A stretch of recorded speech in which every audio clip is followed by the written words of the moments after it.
Go somewhere else. I can't take this nonsense anymore. How are you going to blame the defense? I got the power. Screw Green Bean. Damn it. But once you get to the sausage, I feel like we're doing something. Go Jets.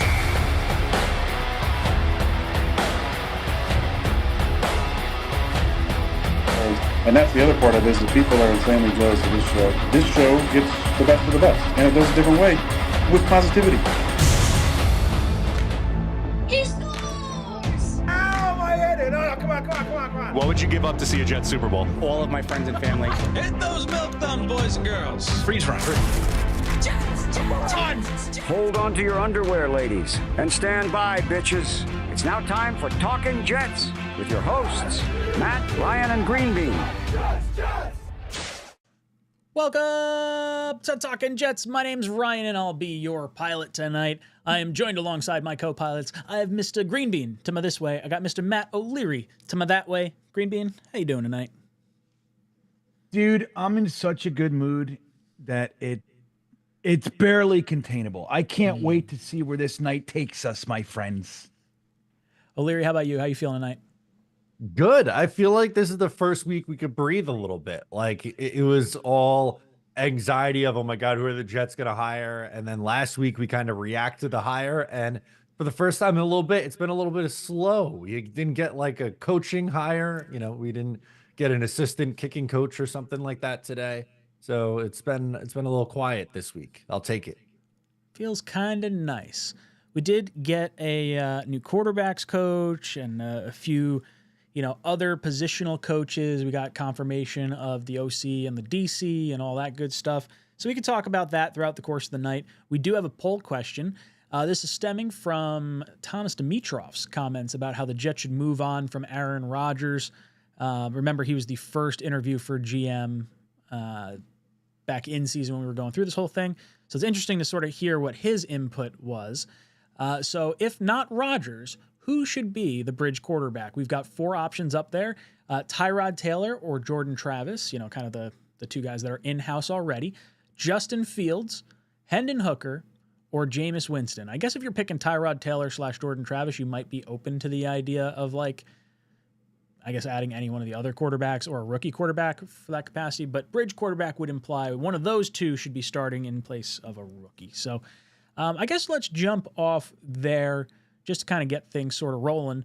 Green Bean, what are your thoughts? If we don't have Rodgers coming back next year, what would be the best route, or what route would you maybe prefer to see for a bridge quarterback?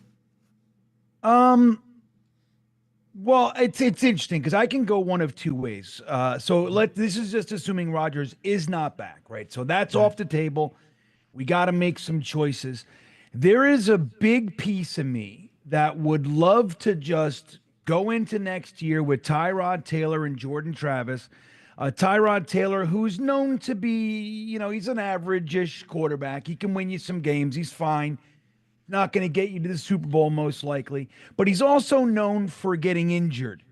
So that would enable us to have like a 5, 6, whatever weeks, stint with average NFL quarterback play. And then we'd get to see a little bit of what Jordan Travis has, but without doing that thing we like to do with young quarterbacks, which is, this is your first time ready for an NFL game. Get on in there and save us.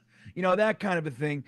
So we'd get to see him. Like, who knows, man? Maybe, just maybe, he ends up having the chops to be a quarterback worth investing in and kind of, allowing to develop and all that stuff. So I'd rather see that than just kind of assume he's nothing, 6th round pick, and he just kind of slips off into obscurity, at least as far as the Jets are concerned.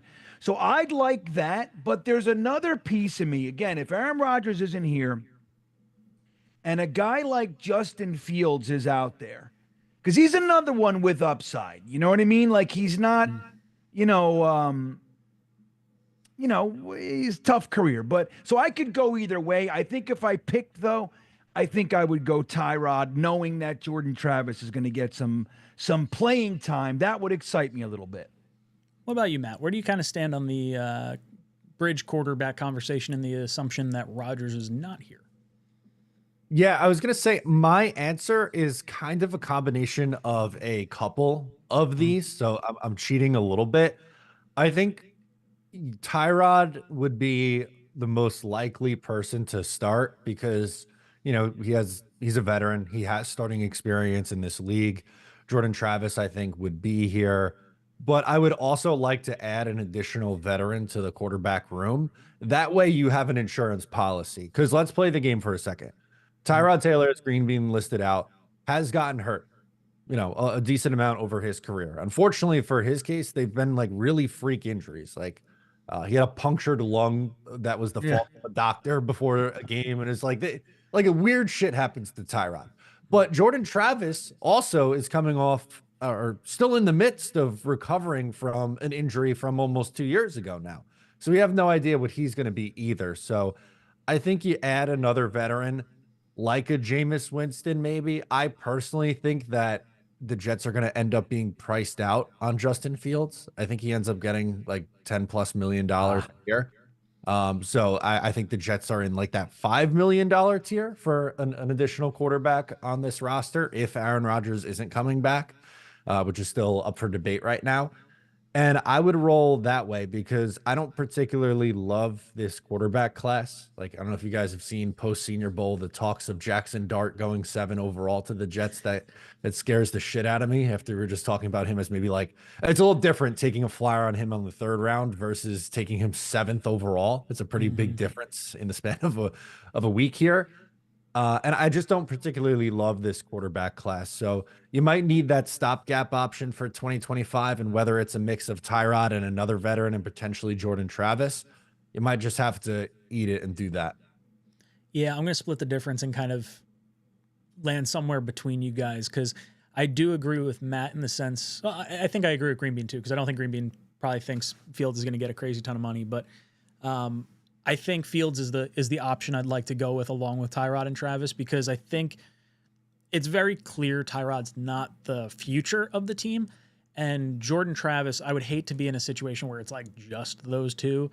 And I do think, in the event Fields goes elsewhere, we should go with like a $5 million option. But I think Fields is going to be that $5 million option. I think what's going to happen is he's going to have opportunities to go to a bunch of different teams. And he's going to look around. He's going to say, okay, which one provides me the best route to potentially be a long-term starter? Which team maybe do I align with or whatever?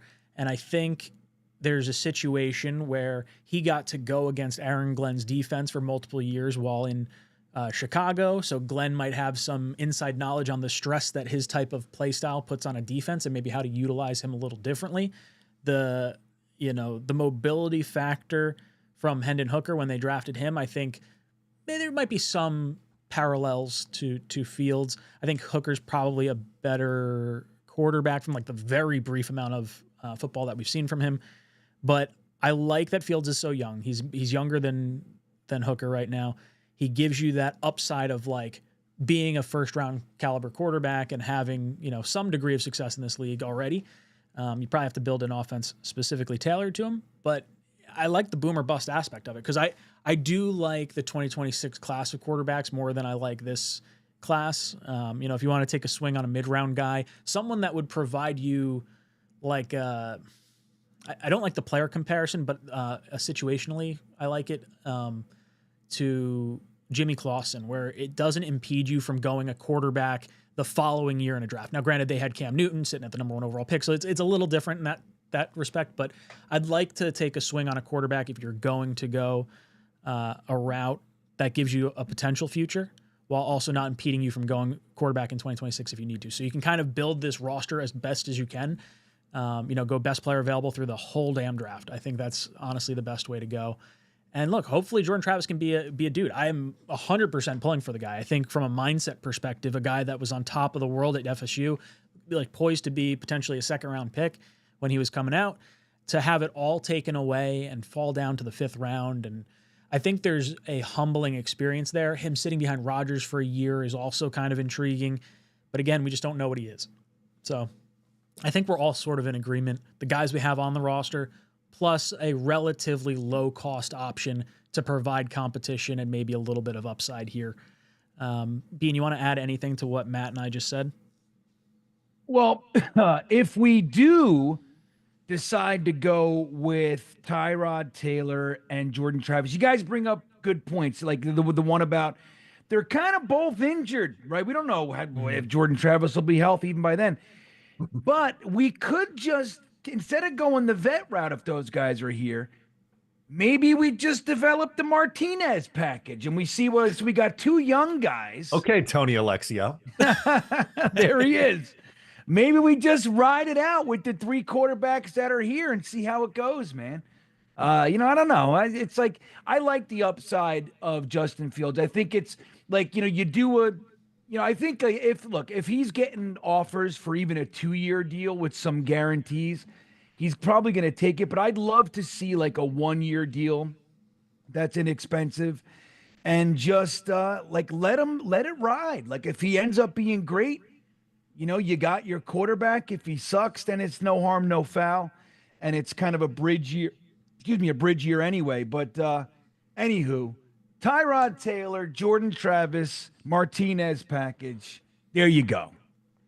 You mentioned the 2-year option for Fields potentially being on the table. I think he will have some options for that. I wouldn't even be opposed to the Jets necessarily signing him to what on its face value would be a 2-year contract that maybe you can get out of after a year, or like team option kind of a thing. But I think beyond that, the relationship with Garrett and with Ruckert and the exposure that New York allows you to have, I feel like you're put under this microscope, and if you can succeed here, you could really parlay that into a really good opportunity elsewhere. Now, maybe he doesn't want to have that type of like microscope put on him, and I guess we'll have to wait and see. But man, I think he has an opportunity here that maybe other locations may not provide him. Like it may not be a fully financial contract he's looking for. It may be someone who believes in him. It may be someone who's like, hey, we want to give you a fair crack at this. Like Tyrod's not our guy. You're going up against a 5th-round pick. Like this isn't like Russell Wilson and you last year. I think that might play some degree of a part. Matt, do you think there's any, I guess, I don't want to say leverage. That's a weird word to use for this conversation, but any upside that the Jets provide that maybe other teams might not, that would be going after Fields?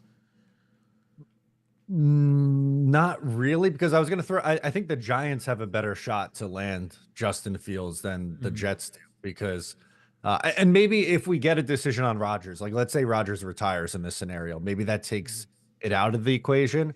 But from his side of things, I would imagine that the Giants could offer him more money than the Jets could. And I also think, not that Garrett Wilson isn't good. Garrett Wilson's awesome. But the idea of playing with, Malik Neighbors and kind of being a part of turning that around. I guess you could make the same case for the Jets. I feel like I'm talking myself in a circle here. I don't know what I want to step in real quick because you mentioned the Giants, and I think you're right. The only question I have is like, are they going to be able to convince him they're not going quarterback at 3? Like, because you just wind up in a situation where like, oh great, I'm here for a year. Whatever I do, I'm just going to the next spot. Like the Jets, that could be your home. Like I don't think the Jets are going quarterback at 7. Okay, so that would be I could see why that would be a positive spin for him then in the Jets circumstance. I guess it depends on, maybe when we get closer to the draft and if we find out that, this Tennessee thing's really just a smokescreen, they're going to take Cam Ward and then, Shador's going number 2 to the Browns and the Giants are shit out of luck with the 3rd pick. Maybe things feel a little bit differently for him at that point. But that is an interesting thought, right? Like if one of the quarterbacks is falling to the Giants at 3, and then Justin Fields is there. Okay, great. But that you're probably not the long-term guy, where at least here, there's no one else there. Like I would love to believe that, that Jordan Travis could be the long-term answer for the Jets. I can't go into next year with that level of confidence with the time that he's missed already. I just feel like if you get anything out of him, it's like an added bonus almost. That's my mindset on him going into the year. Yeah, that's why I'm like thinking like the idea of, I know, and it's scary, but the idea of Tyrod playing like the first 6, 8 games, whatever it is, and then getting to see Jordan Travis on the back end of the year, that's like, I mean, that's better. But I hear you, and it's tough because you know, you don't know what he's going to be. He could suck royally. And then, like, what if we have another one of those years where, like, the defense is solid and we got all this talent again, but the quarterback's the 32nd quarterback in the league again, right? Like, we're looking at one of those. You'd love to hedge that, you know? Yeah, 100%. That's my biggest fear is if you go into the season with just Tyrod and Jordan, I think you're in a situation where you may be trading off pieces either halfway through this year or like the offseason, because guys are going to be pissed off if we don't take a legitimate swing. Like, I don't think you need to go top level quarterback, but I think Fields is an attempt at a legitimate swing without the financial price tag of it being overly burdensome on the team. That's kind of, I don't know. I think trying to keep the mentality and trying to win, even if it's like in a weird, clunky fashion, that's what has to happen. If you wind up bottoming out, I just don't see a situation where like the young guys really put up with it. And I don't want to lose all these dudes. Right. That's the fear, I think. Yeah, enough is enough. With some of you, like, come on now. What is this with this team? Now, touching on the draft a little bit, Matt had mentioned the Browns going quarterback at 2. Do we think that's where they go? Like, if we assume, I know the Titans had mentioned going best player available, but let's say they go Cam Ward. Do we think the Browns are going to pull the trigger on Shedeur Sanders or a quarterback at 2? Or do you think they go, I'm sort of in the camp of either them trading out or going Travis Hunter. I don't think they're going quarterback at all. Well, I think with Deshaun Watson missing he hurt his Achilles again, so he's not going to play in 2025. I just don't know what their plan would be at the position. It feels like, it's wide open there. Maybe they just retain Jameis, but they were pretty quick to bench Jameis, so I don't think it's, that he'd really be looking to go back there. So I feel like there's a strong chance that they do go that route. I'm looking at a mock right now that has them taking Abdul Carter second overall. If they trade Garrett, I see that absolutely. I was just going to say that if you're trading Myles Garrett, then that's a scenario that I think would make sense also. But it's tough. It depends on how they feel about this quarterback class too.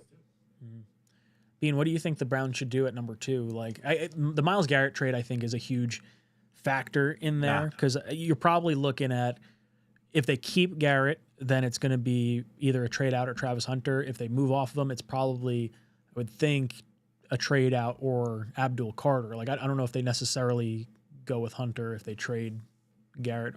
They could be loading up for a ton of draft picks. Like, that's the thing. Like, they could move back and, let's say the Lions offer their first this year and a first next year for Myles Garrett. Now, all of a sudden, you are loaded. Or even the Patriots. The Patriots offer a 2 this year and a 1 next year. You're locked and loaded for the 2026 draft, and you have one more year of Deshaun Watson before you can get out of that deal. And I feel like that is a little bit more reasonable to draft a quarterback at that point. Yeah, it's interesting for me because I really did have them taking a quarterback in my mind, But as we talk, like you mentioned, the Myles Garrett trade, and they're gonna get a haul for him, right? Like, so it does.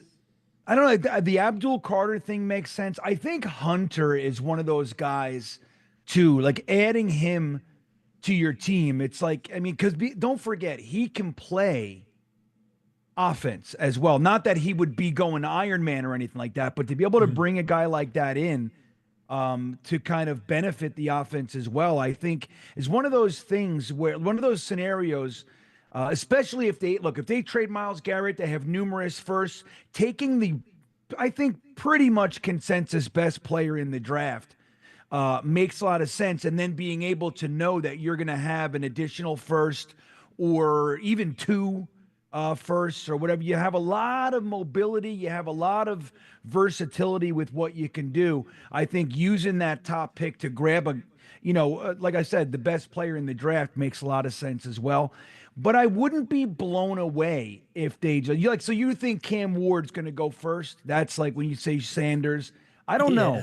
I think it's going to go Ward. Then I think if the Browns trade Garrett, which I would think seems kind of likely, they go Abdul Carter at 2, unless the Raiders trade up and offer them a haul to get Sanders. Let's say they go Abdul Carter at 2. I think Sanders, already wearing Giants cleats, is going to go to the Giants with Malik Neighbors at 3. And then in that scenario, I think Travis Hunter winds up playing receiver for the Patriots at 4. with the option to kind of bounce back as a corner as well. And I think those are your top 4 picks. And then after that, we got to, figure it out. But yeah, that's my I could see it. feeling. I think that they would take Hunter though in that scenario. That's what I think. Yeah, then maybe Abdul Carter falls. Because, I guess it depends if where Garrett gets traded. Like, is he going to a playoff contender and they're trading, some back-end assets? Or does a team, potentially like the Patriots, who has a ton of cap space and, the draft picks, do they want the premier edge rusher? Because then could you imagine a situation where they get friggin' Abdul Carter and Myles Garrett and all of a sudden they got a scary, pick it for... Right. I don't know. There's so much that could really happen. Matt, your thoughts?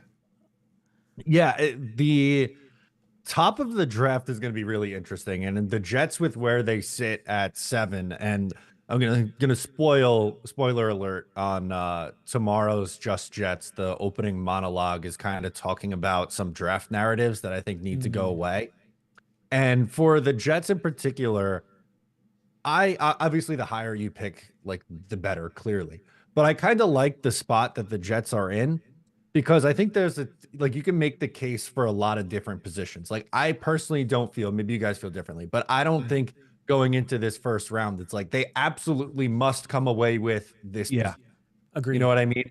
So depending on how the board breaks, if for whatever ungodly reason Abdul Carter falls to you at 7, yeah, you can make a really good case for drafting him and taking an edge there. If Mason Graham falls to you, sure, maybe you'd rather wait into the mid rounds and get your value there, but you can make a case for drafting Mason Graham. And same thing on the offensive side of the ball. If you want to complete the offensive line and draft a tackle, do that. If you want to take Tet McMillan to pair with Garrett Wilson because Devontae Adams and Aaron Rodgers are gone, okay, that's a valid case to do that. Tyler Warren, the Jets, Tyler Conklin's not under contract right now. Who knows if they re-sign him or not? Tight end could be a glaring need. And I know after, passing on Bowers last year just to take a tight end at 7 this year, it's going to be very difficult for some of the fan base to wrap their mind around that, but I would be okay in that scenario too. So I think there's a lot, that could obviously happen in front of the Jets where they pick at 7, but I don't think there's anything, catastrophic. No matter who ends up being on the board for them, I think they could tackle a position of need, which again really excites me because there's so many different avenues they could go down. Yeah, I agree. The volatility in front of us allows us for all these different scenarios to play out. You can really fill out your roster as best you can in free agency and go true best player available. Because like you said, there's arguments for pretty much every player in the top 7. Even the quarterbacks, I don't think either one's going to be there. And I don't necessarily think Dart should be the number 7 pick. But I think, Mason Graham would make a lot of sense. I think Carter, if some magical thing happened and he fell, would make a lot of sense. I think Will Johnson, while I don't really want to invest another premium pick in a corner necessarily, I could understand that. That could make a lot of sense with us having a former cornerback as our head coach. Tet McMillan's the one that I'm kind of hoping for. That's the guy. Receiver is a very, very big need, especially if we're going to need to add a quarterback, not just a quarterback potentially this year in a Justin Fields, but it allows you to grade Jordan Travis, Tyrod Taylor, the rest of the offense. Because after Garrett Wilson, Lazard's gone, Devontae is going to be gone, and then who are you going to rely on? Malachi Corley, who played all of 7 snaps last year. It scares the bejesus out of me. And there's a lot of other receivers too. You could trade down and convince me on a few other guys, but I like the idea of adding weapons. I'm not a big tight end fan at number 7. I don't want to see us go Tyler Warren there. I would prefer to go in the second round. I think there's going to be some really good value that you can get in the second round at tight end, and just building out the roster. I'm kind of okay with having a defense that has some holes and causes us to lose some games because that elevates our pick in the future without detrimenting the offense. I guess if that makes sense. The offense can do its thing, try to figure itself out. You can grade the quarterback. He'll have to pass more if we're losing a little bit more. So you kind of see a little bit more of that. Again, not that I want to lose. I just don't think I don't think we should be priming ourselves for a 9 or 10 win season next year. I think it's probably, the under in that scenario. We're winning it all. We're going to bring on McMillan. We're going to have Malachi Corley significantly better than the inept coaching staff that we just got rid of realized. And we're going to add a couple of fatties for the interior of the defensive line. No more 8 yards a clip all the way down the field. It's that easy. We're that close. We're going to use our 5th-round pick on a best kicker in the country. We're going to draft him a touch early, make sure that's not a question anymore. And you'll see. You'll see. It's going to happen. Next year's the year, everybody. It's going to be great. I like it. I like the fiery response in there. You know, I'm starting to build out a little bit of a mock draft here in the chat. So that the chat, 66% of the people who have voted so far are saying that Cam Ward is going to go number 1. Do we want to play that game of like, let's see who the Jets end up with based on Jet fans' predictions? Yeah. Yeah, we can. Why not? I love it. That's actually really fun for me. Let me see if I can. I'll see if I can get like the. I applaud Ryan. Yeah, it's like a little Tuesday night mock without. Pull up Not a Dom C, right? simulator and we'll go through for the first round. That's exactly what I'm looking at right here. I'm pulling up PFFs. I'm just trying to see where the hell I went with it. I think it's under tools. I don't know. I personally can't see Tennessee running back another year with Will Levis. I know the comments that their general manager made, but Borgonzi, when in his opening press conference, they're not going to pass on a generational talent, but I would be very surprised if they actually did pass up on quarterback first overall. I agree. That's interesting too, because you got to believe then that they think Ward is that guy, because just taking the guy, just taking him, using, not everybody gets a number 1 pick all that often, Matt. You know what I mean? Like, look at the Jets. We haven't had that pick since 1997. So it's like you have the opportunity. Is this guy the guy to use that very elusive asset on? If they don't, maybe like, trading back or something like that and just roll them with Levis for a minute. It makes a lot of sense for them. Even if that happened, I think Cam Ward would likely be the pick anyway. But I don't know if the Titans do that. I'm not 100% on Cam Ward. I do like Cam Ward. I'm a fan. I like him. I'm not sure if everybody feels the same. I don't know I just don't know I don't get the feeling that he's like, highly touted, like everybody's in love with him, like maybe like a Trevor Lawrence when he was coming out. You know what I mean? That kind of a thing. Oh, for sure.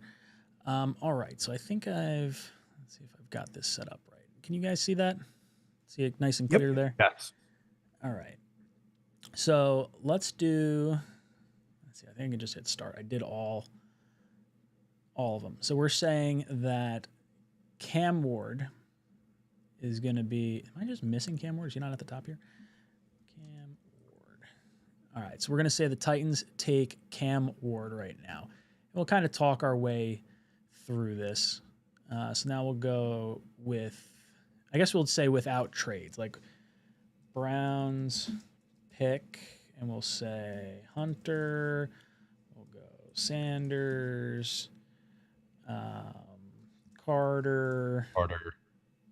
Is there another player we think might make sense there? I don't think so. I think Not really. I think it's kind of just those guys. I don't even know if I want to throw Graham in there. Well, you could throw McMillan. I mean, he's the top receiver. You know what I mean? All right, we'll throw him in there. See where that kind of gets us. How did this move over? Get over here. I move things around and stuff starts happening. All right. While we go through this, I'm just going to pull up some super chats. So I see JJ Hamza says, "Cool, nice little cool pair. Thank you so much." Thank you. Blitz Crew coming in. I'm just trying to maneuver my stuff around the screen. Bear with me a second. You guys see these JJ workout videos. Looks like he is looking strong. Wondering if Matt has any thoughts on these Garrett trade rumors. Milk thumbs. Milk thumbs. If you guys missed it, I posted a little rant today about and the title of my video was "I am one more shitty Garrett Wilson trade proposal away from losing it." I've seen way too much this week, and I needed to vent about it. I'm a little frustrated that they keep popping up here. from aggregator accounts spreading shit, taking stuff out of context. Oh, he's Garrett Wilson, 2nd round pick plus, some scrub football player. Like, oh yeah, I'm sure the Jets are going to go for that. Like, I don't see a situation unless we are absolutely blown away by a trade. I can't see any way Garrett Wilson gets traded this season. I feel like even if he requests a trade, we're looking at like next year at best. I agree. I think it's silly. I think he's more likely to sign a contract extension this offseason than get traded this offseason. I agree. I think that makes sense. I did not see the JJ workout videos, but that makes me feel good. I have seen like other videos of JJ just not working out. And I just want to believe he's going to like bounce back. I kind of like sort of why I don't really want Abdul Carter to be an option for us, even though I really, really like him. But I guess in that scenario, you might convince me that JJ, Will McDonald, or Carter could be a linebacker, and they're all three getting on the field at the same time. And I could probably get behind that. But I want JJ to bounce back in the worst way. I just hope he's not like a Carl Lawson type scenario. I know. That would suck. Good news is he's significantly younger. Correct. Yep. Yeah. I was just going to say that, Green Bean. They're both workout guys, though. Like you can't. I mean, we know JJ's like his work ethic is like top notch. The one guy you can't like say that he's, Carl Lawson was known as like a beast in the workout room. His regimen. So at least you can't say that. But I think we do have the youth, Matt. We still got that. Connor comes in and says, Travis, straight up for Hooker. I love Hooker, but as a backup. Tyrod, Hooker, Dobbs, 2025. Keep up the great work, guys. Connor, interesting take. I don't think I've heard anyone say they want to trade Jordan Travis. I would not really fall into that boat, but I guess if Glenn and Muji feel that way, Glenn and this coaching staff would have the most inside knowledge on Hooker. So if that's something they want to do, he's just 27 years old. And I feel like the upside there is, like you said, backup. I don't know if that necessarily gets the juices pumping the same way that a guy that was in-house last year might provide some degree of excitement. Bean, what are your thoughts on the on Connor's comment right here? I mean, if you could do that, but Jordan Travis for Hook, no, I wouldn't do it. I wouldn't do it. I thought for some reason I was hearing Tyrod Taylor for Hooker. That I would do. Oh, okay. I'm not trading Jordan Travis for Hooker. That's just me. And I don't like Dobbs. I'm tired of that guy. He's a little older too. Isn't he like 30 years old now? Yeah. I don't like his face. I'm all about the face, Connor. Matt, what do you think about Hooker? Hooker's in New York sounds like a great idea for a t-shirt. It does. I was just looking at Hendon Hooker's face to make sure if that was a passable grade for me. That might be the best thing about him. I'm not a big fan of Hendon Hooker just because he has just about as much unknown as Jordan Travis does.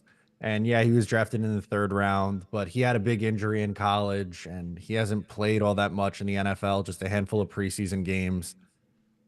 I don't know. I would rather have the guy on the longer rookie deal. He's, Hooker's got 2 more years left on his rookie deal, where Jordan Travis has 3. So I think he might have a better chance of the younger guy working out. Hooker might only have 1 year left. I feel like he might be a 2023 draft. 23, 24. Oh, okay. I'm wrong. So it looks like the chat is feeling. So Carter and Hunter are the 2 names. Sanders is not going up there. I'm just going to throw a real quick poll that you guys can go. Well, let's say, let's pull it down to 2 guys. Browns pick. We'll just kind of remove the quarterback. And we'll say Hunter, Carter. And we'll just kind of throw that up there just to see where you guys go on this. I think the Myles Garrett trade is the part that makes me feel like they're going to go with Abdul Carter. And the guy's just such a freak. Like if you could tell me you're getting Micah Parsons with that pick, I don't know how you don't take him that high. He's just so freaking good. Yeah, he is. He's unbelievable. And he dominated in the playoffs too, which I think it just going to say that. He came alive when it mattered most. And he was like, I think he was partially injured too. Like the guy's playing with like one arm. Very, very fun to watch. All right. It looks like Carter is going to win this vote. So let's throw Abdul Carter in there for the Cleveland Browns. Giants, I feel like I would be shocked if they went any direction other than Sanders. Yeah. Do we feel like we need a poll for that one? Yeah, we got to make it official. What if they all say later that it's all moot because they didn't get a chance? They wouldn't have voted that way. All right. The people have spoken. Let's see what happens. Sanders, Hunter, McMillan, something like that, maybe. Sanders, yep. Hunter,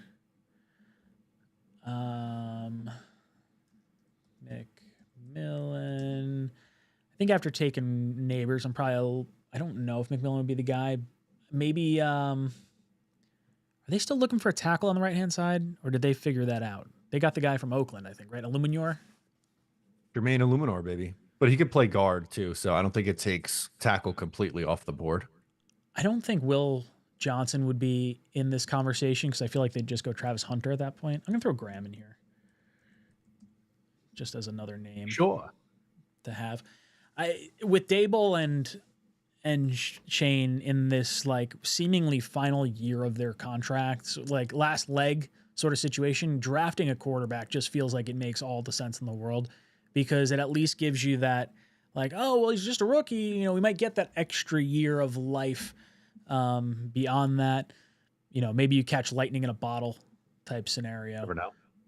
And I would say 81% right now has the Giants picking Sanders. So I'm going to end that for the sake of time. I don't think anyone's catching up on that. Yeah, So I don't think we got to go nuts on that.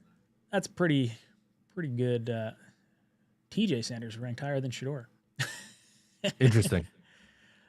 All right, so Shador goes. This is where I think it starts to get a little interesting with the Patriots and the directions they could potentially go. Patriots pick, and we go Hunter. Make a lot of cases for them here. I think so. McMillan. We'll go Graham.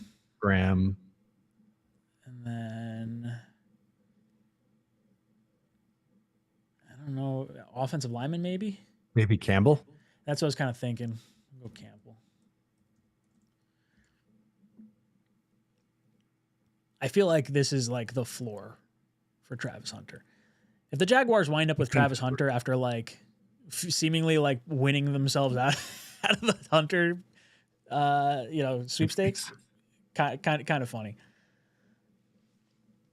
Greenby, where do you think the Patriots sort of lean?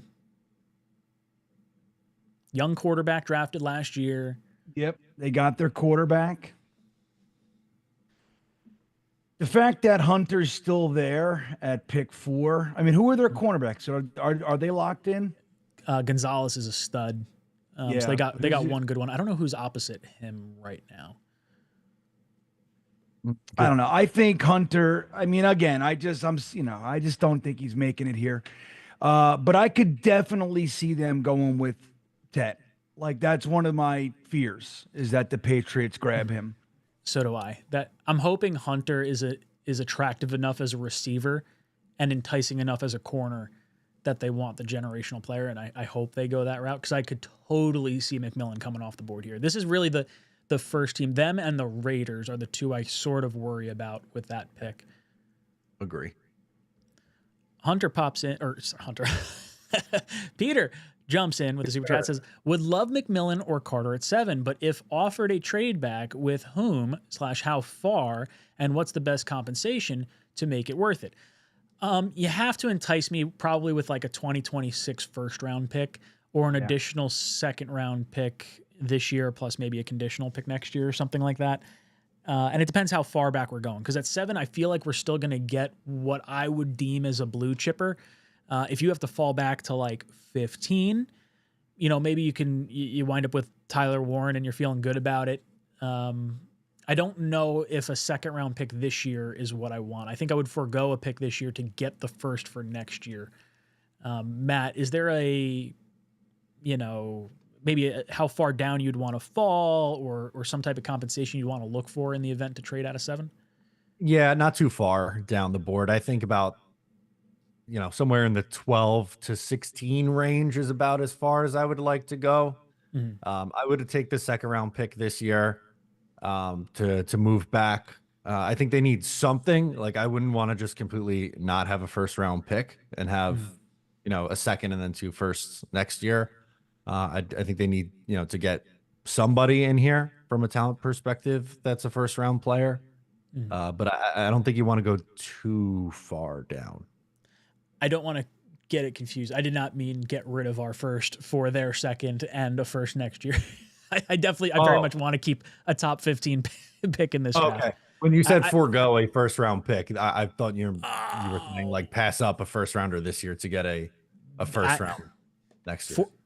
Forego a pick this year, meaning like a second rounder or like whatever the compensation would be in this year's draft. I guess the flip flop of firsts doesn't feel like a trade. It almost feels like we're not getting a first, right? Like the same way that when we traded for Aaron Rodgers, the Jets gave up 2 first round picks or, whatever the storyline was. It was like, not really. Like we traded and we also got back a first round pick. My bad. I saw an article earlier today. It said the Jets, it was a hypothetical trade, the Jets with the Eagles going all the way back to 31st. And they got a second this year, which was 63, and they got a first and third next year. And I would do it. This year, I got lots of guys. I mean, I'm just now, this is like the first phase I'm like really digging into guys. But there are plenty of guys. I would love to have like 31st, 2 seconds, my third, and then get 2 firsts next year. Because I don't know, man. I'm liking guys. I'm not in love with guys like I have been in years past up top. So anyway, just something. I would even consider something like that. I'm not afraid to move down in this draft if somebody wanted to. That is I don't really want to go that far back. That's an aggressive move. You'd have to give me like a lot to fall back that far. I don't know what like the trade value chart would put that at, but there are guys. Look, I think after pick 7, maybe like after the top 10, whatever, I feel like a lot of the guys from that spot through the end of the first round, even through like part of the second round, probably are all relatively interchangeable to some degree. I think there's a lot of good edge rushers, a lot of good defensive tackles. So I guess you could go a few different routes. I did pull the trigger on Travis Hunter here while we were talking. It was overwhelmingly in that direction for the Patriots. So Jets going to go against a generational player or a special player for the next few years here. Jaguars on the clock. I put Mason Graham, Will Johnson, Tetaroa McMillan, and Will Campbell on the board. And Graham currently leading the way in terms of the vote right now. And I think that's sort of where I've mocked him consistently in some of these mocks I've done. Matt, what are your thoughts on Graham? I like him. Part of me is hoping that he makes it to the Jets at 7. I think he'd be a really good player to round out the rest of this defensive line. But I'm not convinced he makes it there. I think he would be in play for the Patriots, Jaguars, and Raiders, those 3 teams in a row. I feel like I could see him being in play there. Bean, how you feeling about some of the options here for the Jaguars? Anyone other than Graham, or what are your thoughts on Graham? I feel like the Jags, and again, like I gotta catch up. I took like a fucking major mental break. I feel like the Jags might want to go offensive line this year, especially with the injury to Trevor Lawrence and everything. I feel like they're definitely going offense, in my opinion. So if not, I think it might be.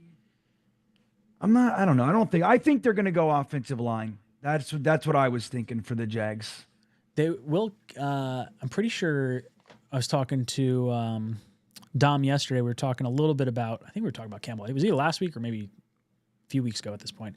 And the idea of maybe Campbell. Playing guard and the athleticism there. And if it looks like the interior part of their line is the needs that PFF has kind of thrown down for them. You know, can you get better value in the top end of the second round for an offensive lineman? That's what I'm thinking for us. Yeah, top end of the second round for a tackle, you're saying? Yeah. If we're going to do that, I mean, I would even wait a little bit. I could even see them waiting a little bit. But yeah, I mean, for us anyway, but the Jags, I want to, I don't know. I feel like, again, I got to look at their roster and see what it really looks like. But I just feel like for them, offensive line here, that's what I want to see. Overwhelming. I don't want to see him grab McMillan. Yeah, I think McMillan would be a little surprising just because they got Brian Thomas Jr. last year. Yep. Yeah, exactly.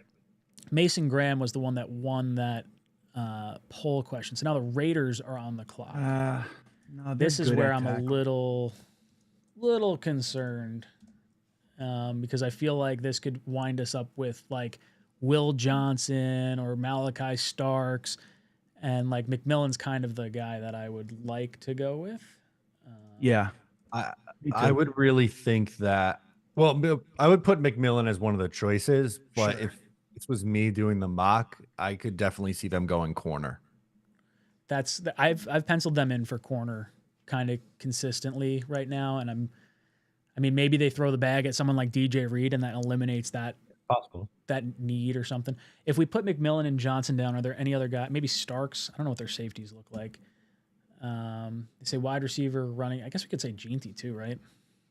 That might be the first conversation that pops in there at that point. Yeah. Quarterback, I feel like would be surprising. I'll say Ginty. Why not? See where people land on this. Sour Diesel came in and said Fields on a prove it deal. Worst case makes Garrett Wilson happy. I think there's just a lot of speculation in terms of Garrett Wilson being happy with Justin Fields as his quarterback. I think that's the hope that I would like to see them have, or like I would hope that Garrett likes his time with Fields in college, that he would be willing to try it in the pros. Maybe you kind of anticipate that he's going to get force-fed the ball with no Devontae Adams here, and maybe there's, he's the focal point of the offense, and maybe that helps things. Or we're trading for Chris Olave, and it's the whole Ohio State team here again. And there you go. And I'll tell you, the Jags, they're good at tackle. They got Anton Harrison and Walker Little, both of who are playing well. Again, I just got to reacclimate. It's almost like I de-NFL'd myself for a little while there. It's been very painful. And I hate the Super Bowl matchup because I'm going to root for the Eagles and they're going to lose. I know my buddies, I have Eagle fans, are like, I'm glad to see you root for the Eagles. I said, dude, that's not what you want. I do not root for winners across the board. If I'm on your team, you're in bad company. You know what I mean? So it's just, I don't know. But anyway, yeah, looking at the Jags depth chart, I don't think they're going to go tackle. So maybe they will go defense. I think I like the corner conversation you're having actually for them. The chat doesn't seem to like it. The chat seems overwhelmingly McMillan. I feel like if they're going to ruin the mock for us. Well, I was going to say, if I take out two of the options, like let's say we take out, I feel like Ginty and Starks were kind of a reach anyway. So let's say we do McMillan and Johnson, and let's just see where the chat lands on those two guys. It very well still could end up being McMillan looking at their wide receiver room. For sure. It absolutely could be.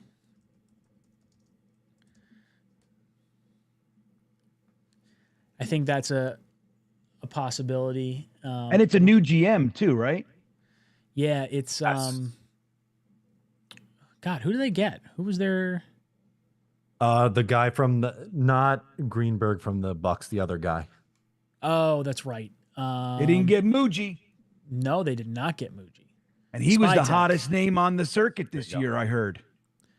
Spytech does like his receivers. They got Godwin, they got Evans. Maybe there's some love for that. I don't know. 58%. I don't know. It seems like this is going to be the difference maker in our chat, or in our draft rather, and what the Jets could potentially do. Because when you get if McMillan is coming off the board here, which is kind of what it seems like our chat is leaning towards, I have no idea where I really want to go. I'll be honest. Let's say we're not trading down. We're sticking and picking and, you know, just kind of ride it out. But man, I don't love how this board fell. Yeah, particularly this is six. Six is the one that breaks my brain. Yeah. And then we could have the fun talk of which meaningless win at the end of the year cost us. Yep. There it is. Yep. I feel it. I feel it coming. I'll tell you the one. The Jags. Yeah, right. That's the stupid one. friggin' game. All right, so we're gonna say McMillan is the pick, much to my chagrin. So the Jets are on the clock. Which players do we think we should? I'm gonna throw Dart on here too, just so people can bitch and moan. We'll say Dart. We'll say Johnson.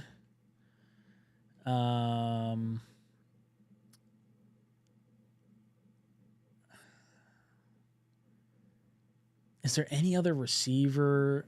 Does Mike Green sneak up enough? I guess Campbell. You got to put Starks. You got to put Starks. I would think I think you put Starks and Warren. Oh, you did? I didn't hear Starks. I'm sorry. Oh, you think Warren's the other option? I had Campbell in there. I had Dart, Johnson, Campbell, Starks. Do you think we should take Dart off entirely and just not have him in there? Oh yeah. All right, so let's go. Let's put Warren in that spot. All right, so we got Warren, Johnson, Campbell, Starks as our 4. Let's see where the chat goes on this. Again, I did run this simulator to be a 2-round mock since we're at the top end of the second, so we can just kind of meander our way through this and see where things shake out. If we want to like simulate something in here, or if we want to just do the whole thing straight through till we get to our second round pick. What are you guys feeling? I'm afraid to vote because I don't want to see what the percentage is at. I feel like you need to. Okay, I voted. Oh, this is a tight race. It's very tight. This is like super close. Wow. Okay. Yeah, I don't know how I feel. I'll be honest. As more people vote, man, there's 3 options. I feel like I should almost take Starks out and let the other 3 players go. Why no Starks? I think ''𝐼𝐿𝐴 honestly, I agree. if this draft fell this way too, I think Starks is in play. He's not far enough out of it in this race. No, he's not. But compared to the other 3, I feel like if you remove him, where do those votes go is more interesting to me. Maybe we filter it down that way. But what if he wins? Well, he's not. It would still good. There's only 82 votes. We got 250 people who didn't vote. Come on, guys. We got to vote here. Vote. Get your Starks votes in. All you Starks homers, let's go. Where's Tony Alexio? Open up the Starks package. Dude, I'll be honest. I have not watched any of Starks because I have PTSD from going safety in the first round with Jamal Adams. That's purely the only reason. He's a good player, though. He is. I've heard great things. I have similar PTSD. I get it. But also, I think we have to realize the situation that Green Bean laid out is the coach is a former DB, and they have nothing on the back with end. A massive hole. Not to mention Wilkes likes his safeties. Right. And think about it, dude. Like, there's really, like, honestly, when you look at what's left here, he might be the best player up there. I mean, you got Tyler Warren. There's an argument to be made, right? No doubt. But there's also an argument that he's the best out of that group of players in our poll, that he's the best player there. So I don't disagree, but if we're going the way of the chat to vote, I think let's do a ranked choice system. So we've gone right now, leader in the clubhouse is Warren, then Campbell, then Johnson, then Starks. So let's eliminate the vote and we'll go with just 3 options. Then we'll go down to 2 options, and that'll be our pick. I can't believe it. I know. Why isn't anybody voting? Guys, get in this. I don't disagree with what you're saying, Greeny, because I think Starks is entirely in play here. I'm just curious where the chat is kind of leaning, and with him being having the least votes, it's just where I'm. I hear you. And let me say this: now that everybody so anti-Starks, he's now the guy I want in the first. That's how I fucking roll. Out of spite, we're gonna That's how I roll, baby. He's my guy. You're I so haven't had full a of shit. safety I up know there you. since Kyle Hamilton. You want Tyler Warren just so you can like have fun with the Bowers boys. Oh, Just that'd be so fun. Watch Twitter implode if we take Warren. Dude, for the comic relief, I'm almost like there on that one. Blitzcrew says Raiders you're right. drafting Dart now is a Raiders move. It would be great to see that. I wonder how much influence Tom Brady has on the quarterback selection. Like, let's say the Raiders make a jump up for like to the Browns and they get Sanders. The Giants, I feel like, almost have to take a quarterback. They might take Dart at 3. Like it wouldn't entirely shock me if that was what happened. Unless they just go Hunter and they say they're taking their quarterback in the second, which I guess is just as likely. Man, that would throw a wrench into a lot of things. Taps Any Button says, after watching Dart, I'd rather we not draft him. Yeah, talking to Dom C about the Senior Bowl, he's like, Dart was like maybe the best of the bunch down there, and like that's a very low bar. Gabriel apparently was someone said he threw like a 74-mile-an-hour ball, which is insane considering Josh Allen threw, I think, like 65 miles an hour. That is pretty nuts when you think about it. And Gabriel's like 5'10". He's a little dude. I would be, I don't know where he's supposed to get drafted. I think that there's going to be some good quarterbacks in the second round, I think. Dante says, I am too old school. I'm feeling drafting a tight end this early is a bad idea. I like a lot of the tight ends at the top of the second, personally. And that's not a knock on Tyler Warren at all. Yeah. I would like to round out. I think I like more tight ends in the second than I like maybe some other positions that we would go in the second that might be available now. But maybe that changes as we get close to the draft. Maybe there's some receivers that elevate up my draft board, and that's looking all right at the top end of the second. But I'm kind of there with you, Dante. Yeah, but Dante, you got to look around. Like, who else? Like, here's my key. And I know this is not rocket science or anything new, but the player you're taking has to be worthy of the position, right? Mm-hmm. You can't just take an offensive lineman because, I need an offensive lineman. Like, if the tight end or the safety are light years better, they're also needs. Mm-hmm. Like, if they're the best player on the board, particularly in a position that we need, you gotta do it. You can't, because like Ryan's saying, like in the second and third, the tight ends, the offensive linemen, even in like the fourth, like you're going to get guys. Let's not go. Let's say the second and third. There are guys that have the potential to have the same impact as who you're taking up there for offensive line in particular. That's just the one I'm talking about. But like, so you don't waste your 7th overall pick when the drop off isn't significant enough to justify that. You know what I mean? Like, you gotta get a guy that is worthy of a top 10 pick, in my opinion. You gotta. So I did reset the poll question. We're down to Warren and Campbell as the 2 options for the Jets.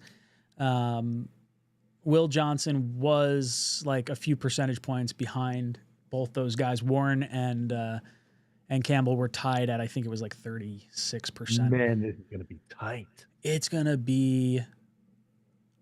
I wonder if McMillan was there. Would he trump both these guys? I would think yes. So maybe whoever the winner is, I do like a quick poll just out of curiosity. Okay. Curiosity poll. I love a curiosity poll. Right? Like just like, okay, if this is our pick of how this goes, then, man, this is like stupid close. Did you vote, Matt? I did. I did not vote because I'm on the Talkin' Jets. Yeah, I voted. I voted hard. Hard. Green Bean wrote in Malachi Starks.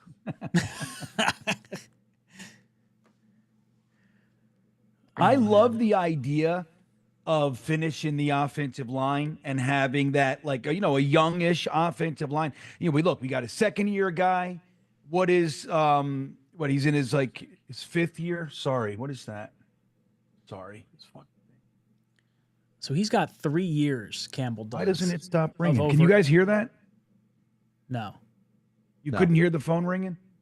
No. For half a second. Oh, okay, sorry. But I love the idea of completing the offensive line, and then Tippmann going in third year, AVT going into his fifth? This is his 5th year. The interesting thing about Campbell, I feel like, is if he projects as a guard, then there's some, maybe maneuverability between him and AVT. If AVT stays at guard, he goes to tackle maybe. If AVT at his $15 million cap hit this year just sort of aligns better with the tackle situation, maybe they're considering there. I have no idea if AVT is in the long-term future of this team or not. I'm honestly perplexed on what they do with him. One of the more intriguing Who's things. trading up for any of these guys? Talk about it. That's just what I was gonna say. Like, I love the idea. It's fun in theory to say, all right, we trade down in this scenario. Mm-hmm. But what team is coming up and for who? Like, is Dallas trading up for GT. a running back? GT? I think it's That's when what- you start yeah. looking, I feel like the Bears at 10, the Cowboys at 12. Any other teams that are kind of around that? It's probably just those two teams.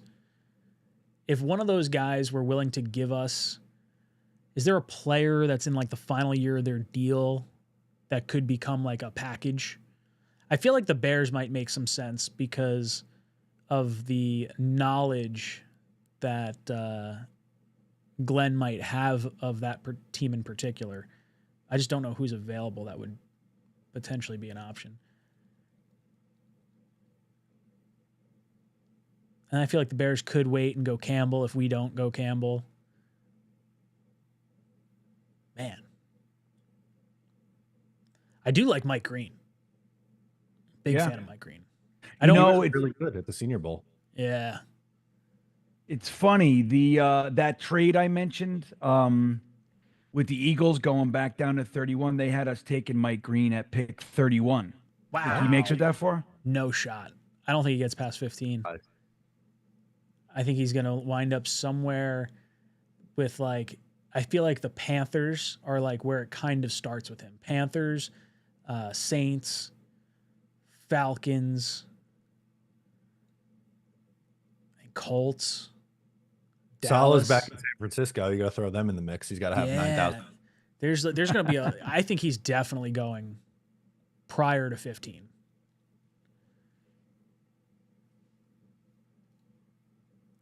Yeah. I know. I don't think he makes it to 31 either. That'd be a delight. That would be incredible. If you get back to 31, get an extra second and a first next year and a third next year and come away with Mike Green, now we're talking. Let's see what trades we were offered. Let's see. How do I look at this? We got 5 trades. Yeah, PFF's weird. It's like that's how many. Is that? I can't. I don't understand how to do like I thought they were supposed to show you which trades. I don't see what they're offering us. Yeah, they show you like what's possible, and then I've had PFF like where it's like there's a 99% chance this goes through or something. Then you go click and it goes no. Like, yeah. One last FU. It's like, I What don't is this? Believe it. Let's see. I see Anytap says GT here, trade Brees, take O-line in the second round. What are you getting for Brees though? Like, I'm not trading him for a third round pick now. Right. Like, I feel like if I could get a third round pick now, I could probably get a third round pick in season. And I'd rather have to franchise tag him next year if we want. Right. Why complicate this shit? I know. Right. We have so many needs. We have so many needs. We're like, you know what we'll do? We'll trade our perfectly fine running back and take a different running back in the top 10 with holes at tight end, wide receiver, offensive line, interior defensive line, maybe safety. Safety, cornerback. Yeah. Nah, let's trade our fine running back. When Sherwood leaves, linebacker. Yeah, he's going to be gone, unfortunately. Hennessy says, I vote trade down. I want more dart throws. Ooh, I like what you did there. So he wants to trade down and take dart or just dart throws in general as draft picks. Sam says, would be nice if you threw Green in there. Do we think edge outside of Abdul Carter is a legit possibility for the Jets at 7? I feel like Green would be that next guy up at this point. I do think he's the next guy up, but is that too much of a drop off?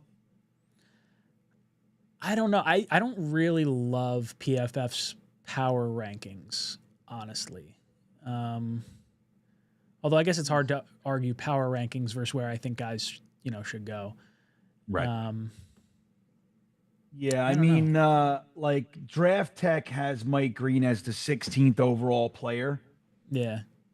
So, I mean, I don't know. I mean, look, I like him, but I think the Abdul Carter is such a talent that you forego the idea, or like, you overlook the idea that you already have 2 starting edge rushers and take them. I don't know if Mike Green does that in the same way.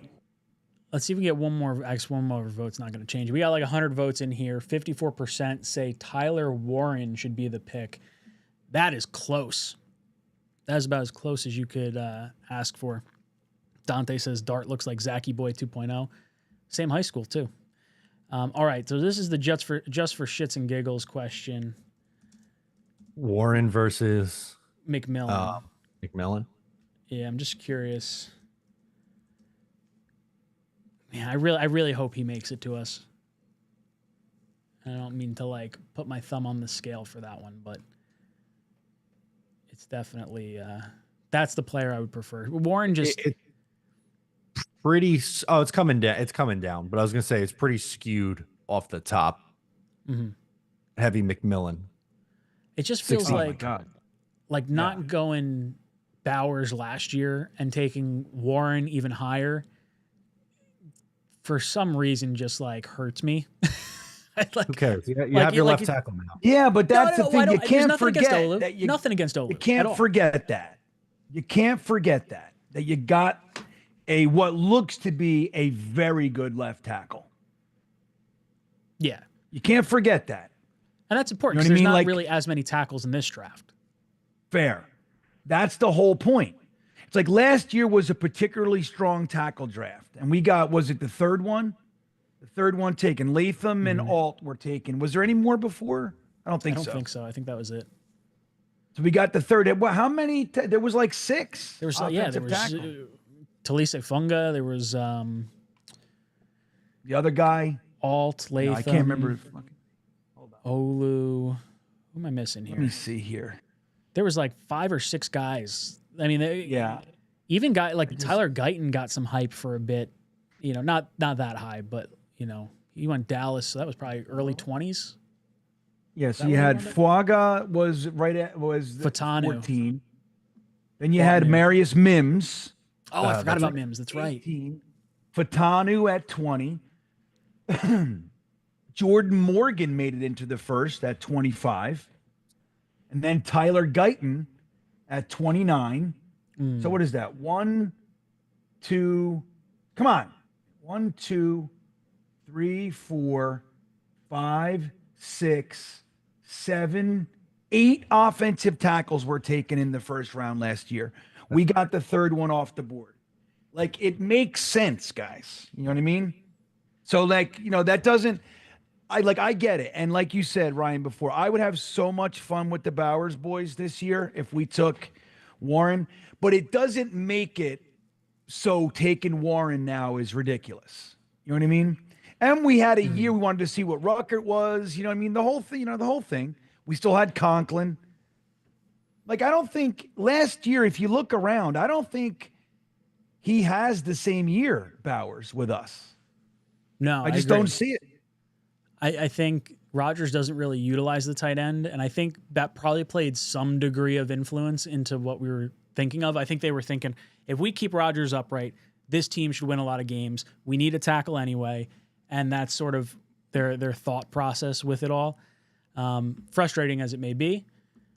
But yeah, look, it looks like McMillan kind of ran away with it, 72-28 over Warren. So Warren is going to be the pick because that's how the board fell to us. And then can I simulate these picks now, even though I said I'm making the picks, or no? I don't know if I can do that. I don't know. I don't think so. All right. Do we want to vote on everyone? Because I feel like we're going to be here all night till we get to our... Yeah, I think it would take too long. All right. So let's get to our second round pick. Go say Panthers need D-line or defensive back. Do we want to go Mike Green, James Pierce, or Will Johnson? Will Johnson at 8? There it is. Sure. All right. Will Johnson goes 8. Swamp Ranger comes in and says, imagine drafting a tackle in the 4th or 5th round and him being a starter for 7+ years. Mind-blowing. Both teams in the Super Bowl have starting offensive linemen that were drafted in the 6th and 7th rounds, or 5th and 6th rounds. Like, other teams have it. For whatever reason, we just can't figure it the hell out. Nope. Yeah, and just to point out, the Chiefs have Trey Smith, who many of us, this panel was particularly, we were yelling for. Yep. In like the 4th, 5th. I think they got him in the 6th round. Yep. He was a 1st-round talent with the blood clot thing. Like, okay, that gets you out of the 1st. It gets you out of the 2nd. You make it through. If a guy like that makes it through the 3rd, he's worth the risk in the 4th. Like, and we just wouldn't do it. This is when you have like Green Bean GM and Jet Fan GMs that are like, man, we've been pounding on the table for this dude in the mid rounds. Every year we fall in love with these like certain players. Jordan Travis was one of those guys last year. Braylon Allen was another one of those guys that a lot of us were talking about. And it's nice to see when it like actually comes to fruition that way. Isn't it funny though, Ryan? The first year that the Jets kind of did what we wanted them to do and they fire him mid-season. Ugh, kills me. It just makes sense based on the timeline. It just I felt like Douglas was the first GM that I was like, oh, I can kind of understand where he's going with each one of these things that he's doing outside of free agency. Free agency was the part that kind of left me scratching my head. And then like the dismantling of the D-line. Because he was cheap. Yeah. It was like finding deals, which I guess it has its value too. Hennessy says, isn't this exciting? We waited all year for this. Yep. We're back where we belong. All right. Saints on the clock. Wide receiver, tight end, D-line. Feels like D-line. Do we just want to go best player available and we'll go through, so it'll be Pierce in this particular instance? Or do we want to give them Mike Green? I'm good with either of those two. All right. We're gonna go Pierce just because that's I don't know if these players match up with need. Bears, we've got running back is their top need, so we're just gonna give them G&T right now. They got a young offense. We're going to go Will Campbell, I think, for the 49ers. They need guard tackle help as well as D-line, but we're going to take Campbell. Agree. Running back, wide receiver, tackle, edge for the Cowboys. Luther? Burden the third, maybe? Fuck out of here. Malachi Starks is still hanging around. Yeah, what but is that's this? I think that's the Dolphins pick because they have safety as one of their needs. Oh, no, forget it. Forget everything. I'm going based on the I needs thought they we were have in the there. second round for some reason. I don't know what I just. Sorry, my bad. Greeby fell asleep for a little bit. No, we're just going like best player available, and I don't even agree with our list. They have quarterback, D-line, DB. Like I'm not taking DB really at 7. Like I like Will Johnson, and I'm not in the same like D Milner camp with him at all. And quarterback, like I'm not taking a quarterback at 7. I don't want to see them do that. The fact that wide receiver is not on here is a little head scratching. But maybe that's just because Lazard and Devontae are still technically under contract, and that could change. I would think so. That's got to be the thought process. So let's go. We'll go I'm good with Bird. Burden. It is. Now we got guard, tackle, D-line, safety. Malachi. I would think Starks personally. All right, Starks it is. Cowboys, tight end, edge, DB. Mike Green, you're coming off the board here. Yep. Receiver, edge, linebacker, corner. We're going to go with 𝐒𝐿𝐫𝐞𝐞, I think. Right here. I think he's that top one. Okay. Cardinals, tackle or D-line. We're just going to go tackle here. Wide receiver, guard, D-line. I guess we kind of go any one here. We'll just let's see. I'm gonna go Banks. Why not? Screw it. Center, guard, edge, linebacker. Going edge. Michael Williams. Edge, linebacker, DB. Going with the DB. Top of the board. Tight end, linebacker, safety, receiver. Tight end, linebacker. Man, they really don't have anyone here for them. Loveland out of Michigan. Tight end. Yeah, I guess let's pull the trigger on him there. Why not? Steelers, quarterback, wide receiver, DB. Go wide receiver here. Why not? Running back, wide receiver, tight end, edge. We're going to go Shamir Stewart. Center, edge, wide receiver, or cornerback. I guess Jack Sawyer, probably. Edge. Sure. Running back, guard, D-line, cornerback. We're going to go D-line. Walter Nolan. Wide receiver, guard. We'll go Kenneth Grant here.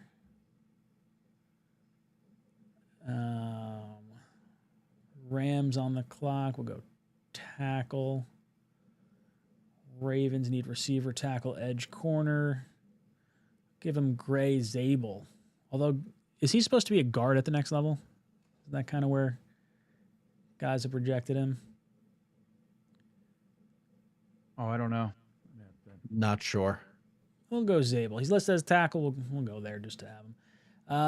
Edge, guard, linebacker, center.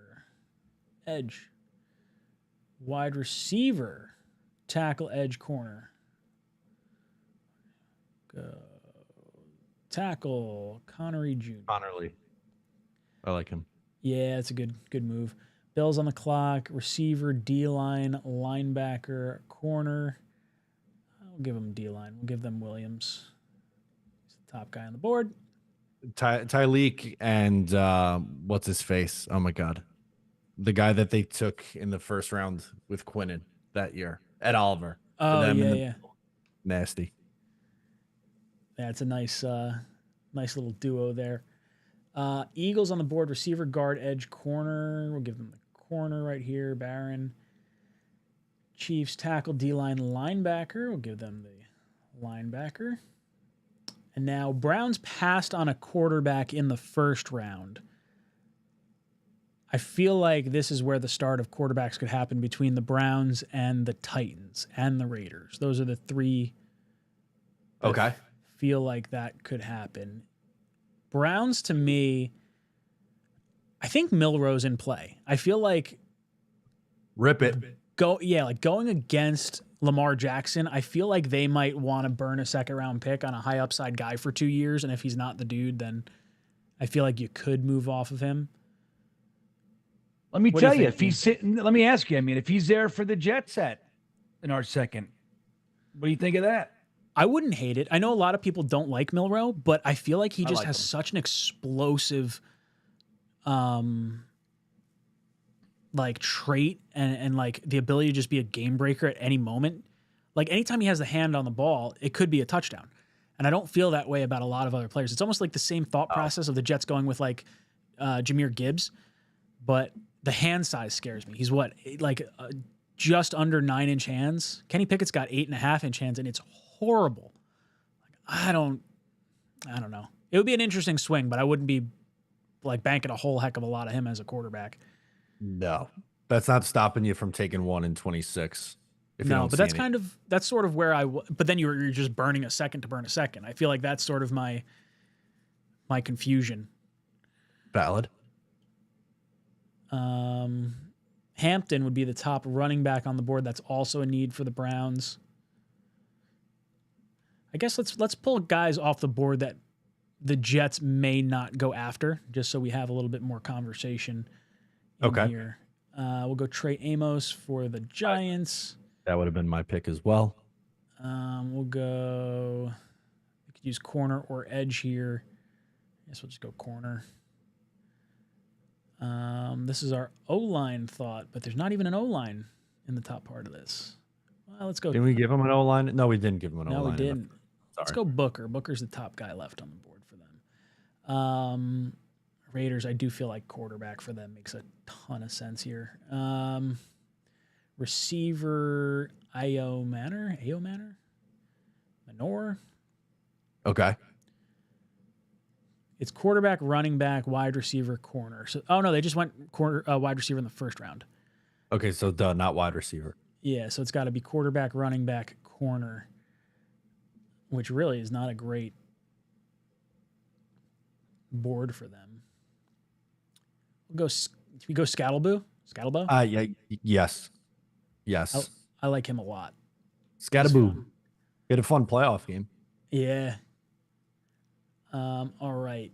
Patriots on the clock. They went Hunter in the first.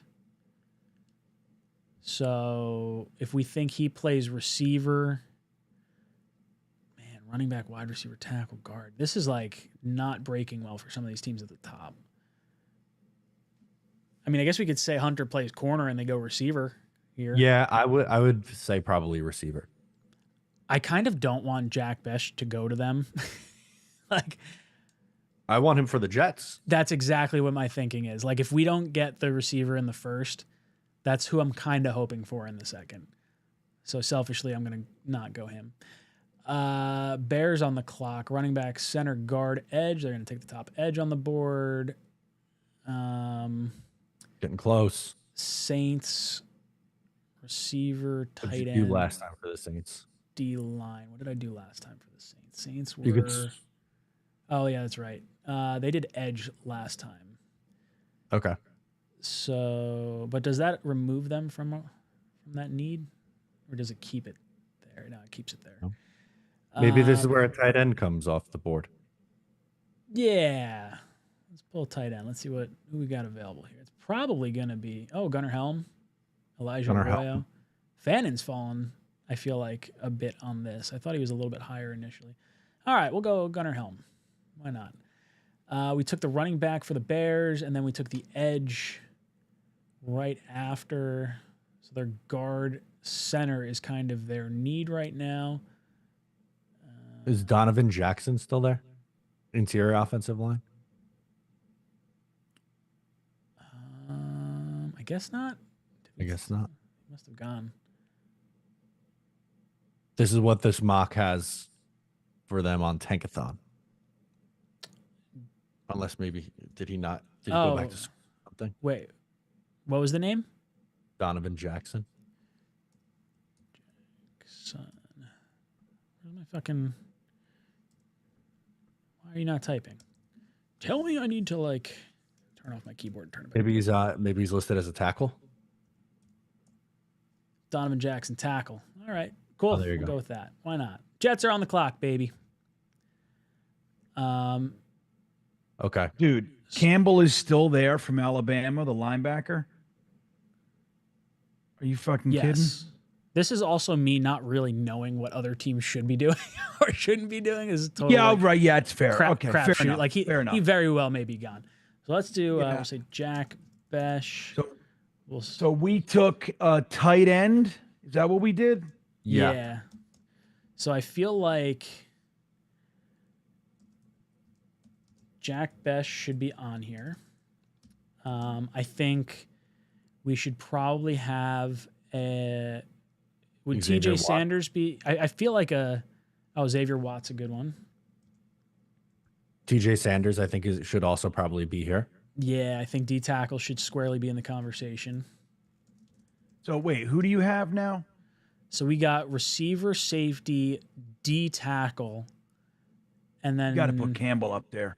Because, like, we're going to lose Sherwood. I wonder if we don't lock him up right away. We got our defensive coordinators down there in Atlanta, and Robert Saleh is the defensive coordinator in San Francisco. Both of those guys were involved with, obviously, the drafting of him, the switching positions, developing him, and, coaching him for 4 years. He'd happily go to one of those spots and play for those guys again. So we're going to need a linebacker. Who do we got? We got Jihad Campbell, Barnes and Surratt. So we put Campbell up there. Let's just go, before I put the poll question up, let's actually go through each of these little tabs to just see a little bit more info. Unless we don't think he'll really be there, in which case. Yeah, but I think it's a good exercise either way. Now, this is us totally taking quarterback off the board. Like, should we do a poll question of quarterback or a different position and then gauge it from there? Because right now you got Dart, Milrow, Ewers, basically everyone other than the top 2 quarterbacks on the board. So, Okay. All right. So put maybe quarterback as one of the votes. And if that one wins, you could put the 3 guys. Yeah. That makes sense there. All right. I think that's a good way to kind of think about this. So let's say Jet select QB or different position. We'll just see where people go. As we're talking about this, we'll just kind of go into the 4 guys we were talking about. TJ Sanders. Let's see if they have an analysis on him. They have nothing yet. Trends, he's gone up and a little bit down.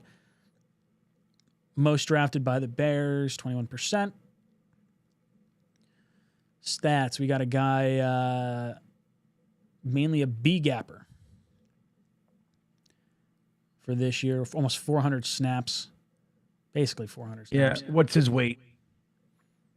Is it first look? He is 6'4", 290. It's not a very Fucking big... get out of my house, 290. Beat it. They could swap him out for a different D tackle. This is why we do the things. Dom C has him listed as his 9th interior defensive. Yeah. Weapon. All right, so we're not. Let's get him out of here. We're not looking at him. Jack Besh, 1,000 yards this past year, 9 touchdowns. First look, 6'2", 215. Let's see where the trends are. Packers drafting him is a consistent trend. I'm assuming that's end of the first then. I can't see him falling too much further, although I don't know where they pick in this. Are they just after us? No, it would have to be a little bit later. Let's see. Played in the slot 119 times, wide 319. I mean, this guy feels like kind of a physical presence. From what Dom was saying, I think he was saying like a very, I don't know if aggressive is the right word. Only 1 drop all of this past year. 17 forced missed tackles. That was tied for 36th. Contested catch guy, 13 contested catches. You've got Jihad Campbell. Let's see. Dom C has him as a 1st-round grade. Campbell. Coverage stops. Yeah, no first doubt. He's the with best 30. linebacker in the class. It might be hard to pass that up then. 1 touchdown, 1 interception. 1 touchdown allowed, 1 interception. Run stops 35. 24 receptions on 30 targets. 2 forced incompletions. Played the entirety of the last 2 years.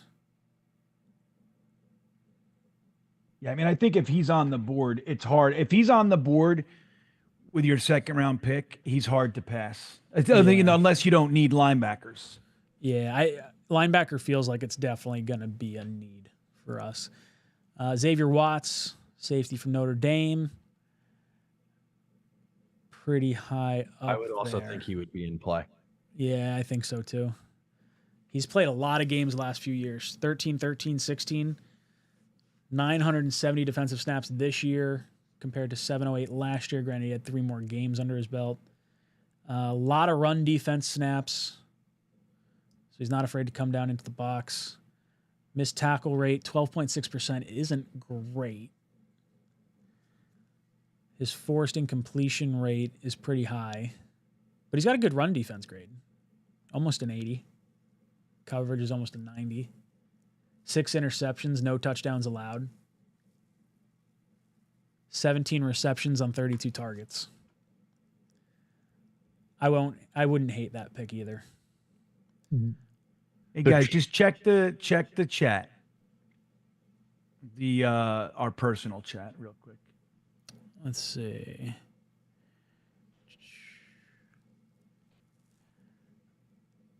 I've been watching. All right. So let's do. We're not going quarterback. So let's throw that. We'll throw those guys up there. We'll go Jets pick. We'll say Campbell.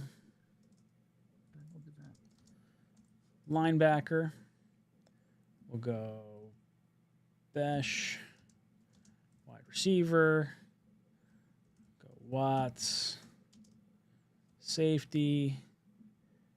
And I'm going to throw Sanders up there just because he's at the top of the board. So Okay. Tough cookies, Dom.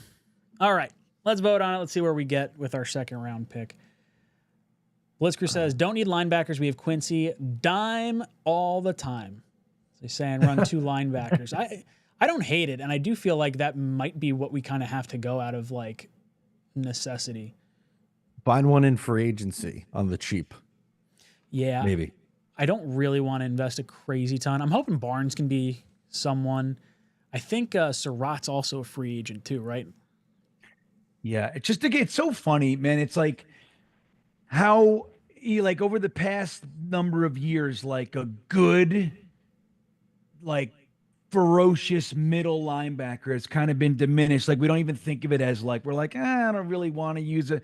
It's like the sexiness has worn off in a lot, a lot over the past few years. Where like when I was younger, like a dude linebacker, like it was like premier, getting that middle linebacker guy was so incredibly important. It's funny. Like I see that and I even feel some of that. Like over the past few years, it's just like, I don't want to use a top pick on a linebacker when like having like a Jack Campbell or something like that would be, I would love it. You know what I mean? Like having that fucking guy that just, the running holes, those huge lanes that open up, you get a ferocious linebacker and he seems like he's everywhere and he fills all of them. Like that never happens anymore. Nobody runs on us. Like, I don't know. I just love that idea.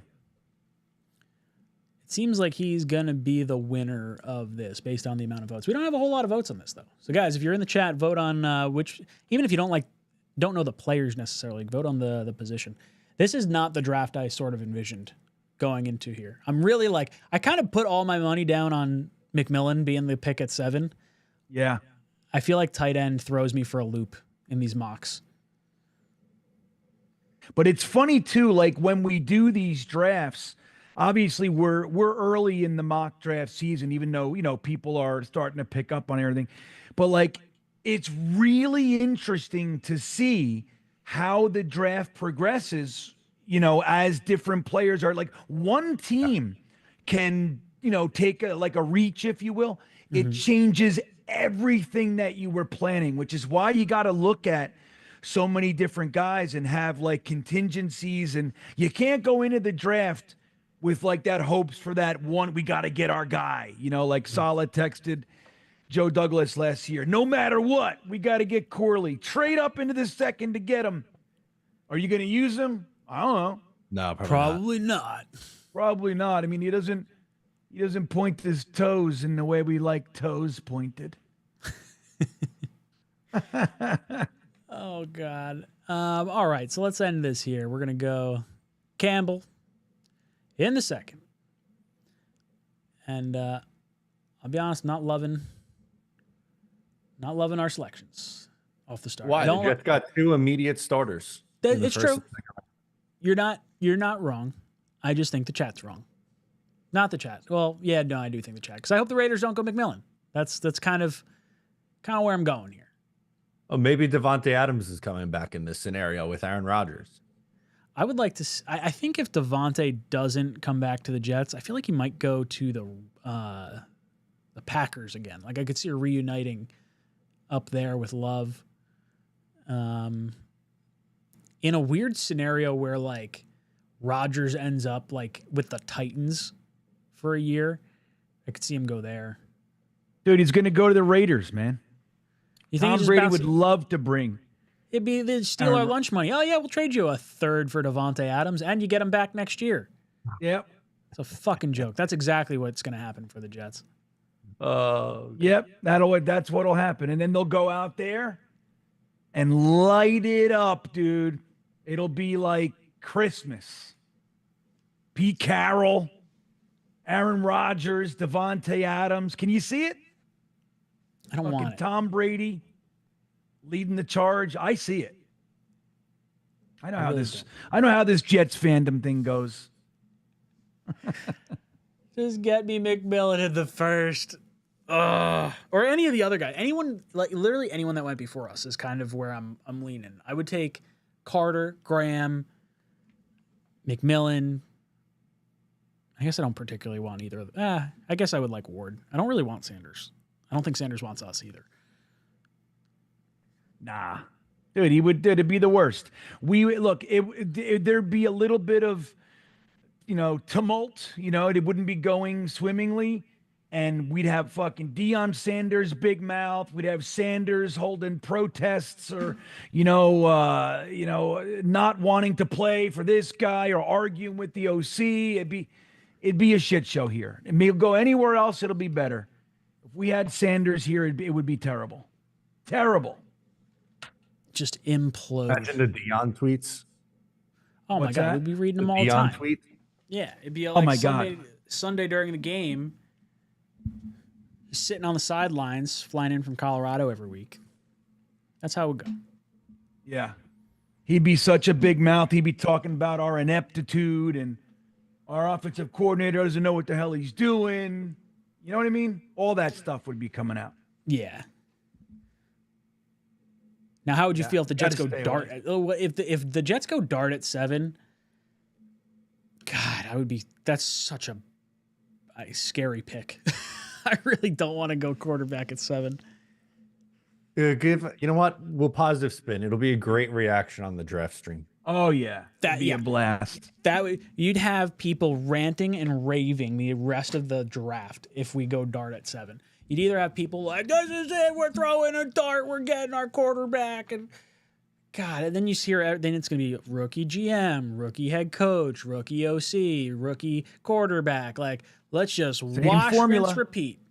Here we go. Right? You might as well. Like, that's the thing. Like, if we're going to commit to this formula, which we've all talked about being problematic, it's what we've done. Like, if you're going to do it and just like, no, it's going to work, then do it. Do it.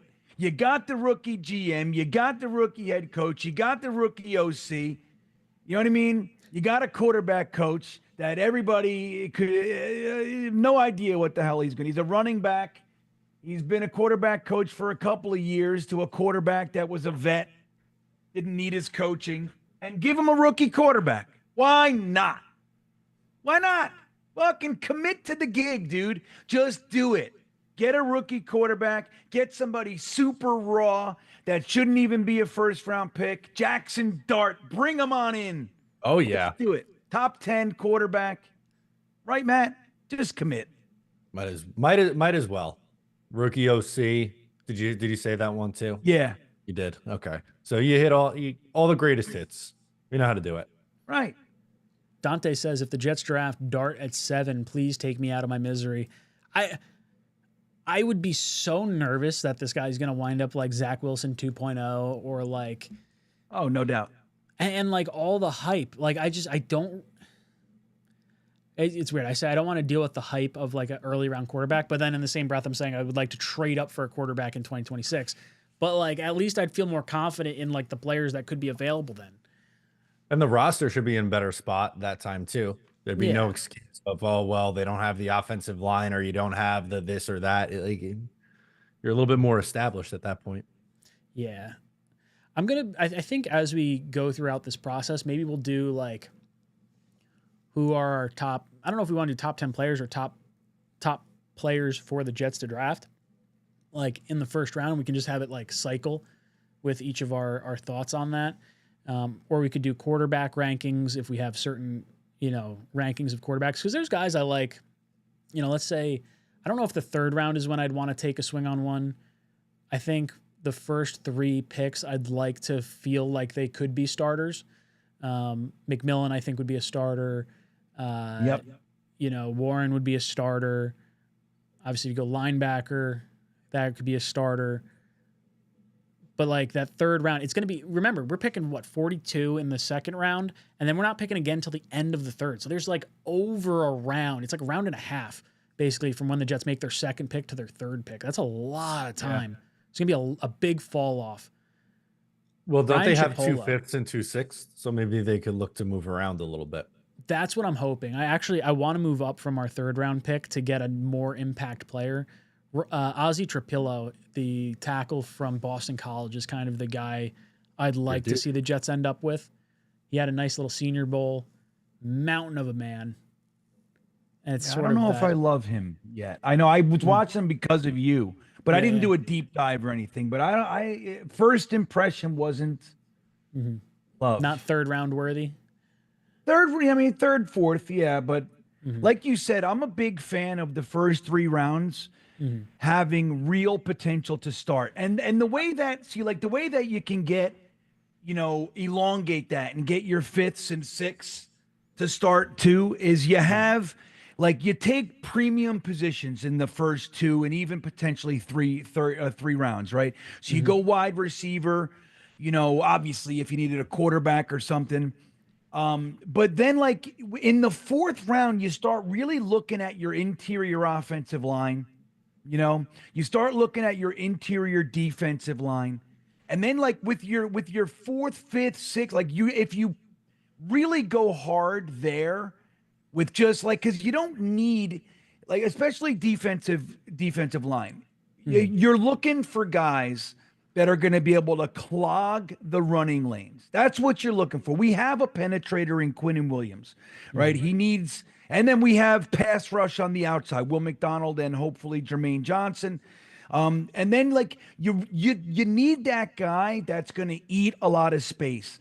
You can find him 5th, 6th round. Same thing goes for guard. You should be able to get a good guard that can start for you.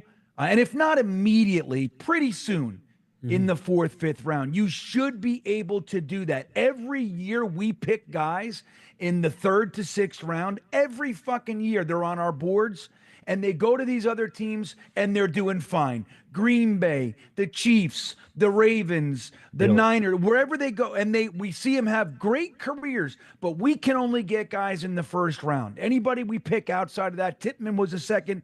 He looks good, but anybody that we draft elsewhere doesn't seem to do anything.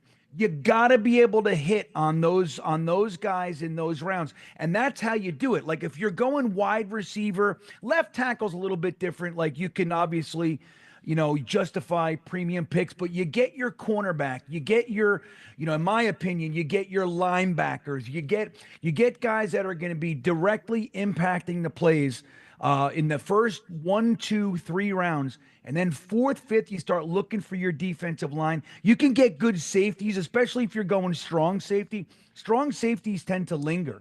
You can get one of the top strong safeties in the draft in the 4th round. A lot of the time, guys that are just going to run in there and Victor Green your ass. You know what I mean? Lump you up. You can find that guy in the 4th and 5th round, and that's how you do it. You really, unless it's a premier talent like a Kyle Hamilton, you don't even think about safety in the 1st round. I do think Starks is one of those guys. He's not Kyle Hamilton, but I think that he could, he justifies a first round pick, but you wait and if you play it smart, like the draft is very positional from my mind. Like you just don't draft defensive tackles up top unless that's your hole. You know what I mean? Defensive tackles, you can, but get a few of them. You got 2-6, both of them defensive tackles. Bring them on in. Bring me an interior guard in the fourth round, fifth round. That's how you do it, in my opinion. That's how you get your whole draft to have impact right away. So I fall in line with everything you just said. My only thought, I like what you said about guard, where it doesn't necessarily need to be a starter right now, but you should be able to project him as a starter in the future. John Simpson may not be here after next year. AVT may not be here after next year. Like guard is going to sneak up on us quickly. Tackle is going to sneak up on us quickly.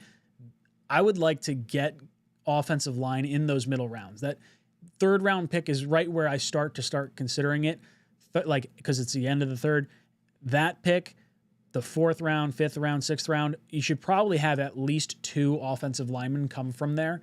And then if you have someone that you want to develop through free agency or something that's maybe like a high upside guy, I think you have to have you got to be feeling decent about the O-line before you draft a quarterback or as you're drafting a quarterback. Yeah. Like if you go into the 2026 offseason, you got a bunch of cap space and you want to say, okay, we're going after, we're just going to spend big on an O lineman that we like, whatever position across the O line. I would be kind of fine with that, but I feel like you have to be feeling good about O line before you take your quarterback next year.